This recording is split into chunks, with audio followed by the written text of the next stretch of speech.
And so by the time the information reaches the audience, uncertainty has been stripped out and replaced with this confidence of a narrative. And human beings have a narrative bias. Like, we like to think that they're good guys, and every story has a structure, and it doesn't. We like to think of in terms of antagonists and protagonists. Life doesn't operate like that. If you're reading and this is how you know that you're reading some bullshit, specifically on one of these hip hop news aggregating sites. Okay, if you see evidentiary language being replaced with words like exposed, caught, this confirms, that's narrative work. It's trying to set a narrative. It's trying basically set a narrative for you without allowing you to process any of the information yourself.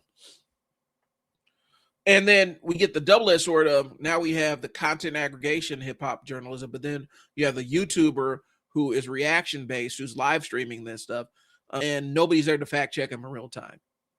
And it's all about sensationalizing horrific shit.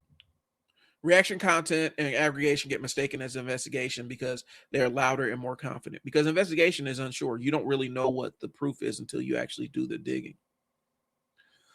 There's a problem with aggregation because most people are not consuming original reporting. They're consuming second, third, fourth, fifth, sixth hand reporting. They're consuming clips from an article, they're consuming one paragraph from a 6-page article and forming full conclusions off of it. It's the same thing that happens with medical research all the time.